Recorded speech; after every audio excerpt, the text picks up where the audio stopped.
At exactly 11:43 at night, I accepted a job at a store that did not exist that morning. That sentence should have been enough for me to go home. Unfortunately, the listing said €500 cash for one quiet shift, and my bank account was currently shaped like a cry for help. The address led me to an empty parking lot behind a closed furniture store. Then, one streetlight flickered, and a convenience store appeared underneath it. The sign said, Store 13. Open 24/7. Ish. That little word was doing a suspicious amount of work. A manager in a spotless red tie opened the door before I touched it. He smiled, like somebody who had already read my search history. He said, Alex, welcome. You are 3 minutes late. I had never told him my name. So naturally, I nodded, like that was normal. The manager handed me a badge, a flashlight, and 3 very normal rules. Rule 1. If the freezer knocks, do not knock back. Rule 2. If a customer has no reflection, charge them twice. Rule 3.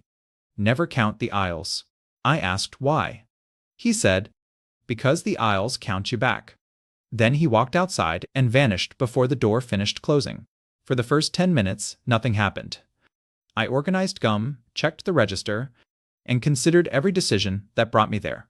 The store was too quiet. Even the refrigerators sounded like they were whispering about me. Then the entrance bell rang.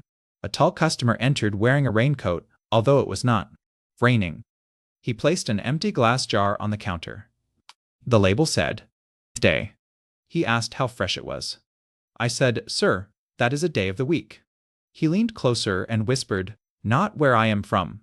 That was the moment my customer service smile left my body.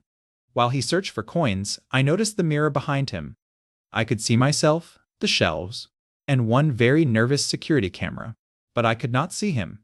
Rule 2. I charged him twice. He looked at the receipt, smiled, and said, Good, you can learn.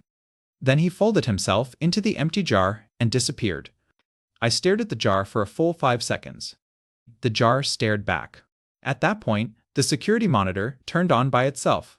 A tired woman appeared on screen, drinking coffee like it had personally betrayed her. She said, You must be the new guy. I asked if she worked security. She said, Technically, I quit 3 years ago. Then she took another sip and waited for my face to finish panicking. Her name was Mia, and apparently the cameras only showed employees who had not fully escaped. I asked what fully meant. She said, Keep working and you will find out. The freezer knocked 3 times. Knock. Knock. Knock. I did not answer. Then it used my mother's voice. Alex, sweetheart, open the door. My mother was alive, awake, and very unlikely to be inside a commercial freezer. So I backed away slowly. The freezer rolled forward 1 inch. I backed away faster. Mia told me to stay calm and walk toward aisle 6. I passed aisle 4, aisle 5, and aisle 6. Then I saw aisle 8. I turned around and saw another aisle, 8. And because my brain hates me, I started counting. 8.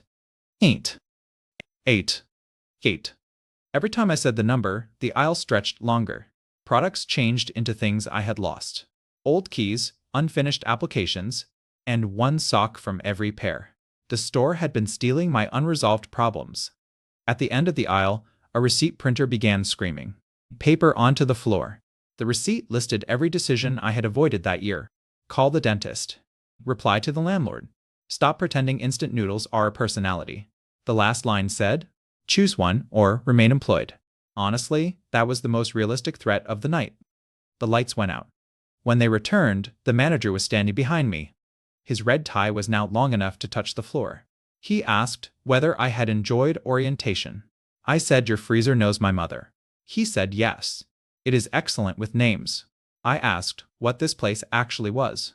He said Store 13 sells people the things they keep refusing to face. And tonight, I was both employee and inventory. The manager pointed at the receipt and told me to make one honest decision. The freezer started running toward us. I did not know freezers could run. Apparently, they are extremely motivated appliances. Mia shouted from the monitor, Pick something before it picks you. So, I grabbed the receipt and chose the first honest thing I could think of. I admitted that I had lied on my resume.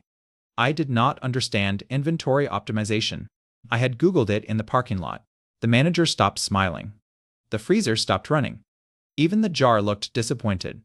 Then the entire store exhaled. The aisles snapped back into place. And the front door unlocked. Mia smiled for the first time. She said, "Congratulations. You are slightly less avoidant than yesterday." I asked whether she was free now. Her screen went black before she answered. The manager handed me an envelope containing exactly 500 euros. I checked every note twice. He said, "See you tomorrow." I said absolutely not. He smiled and pointed to the back of my employee badge. It said, 7-night minimum.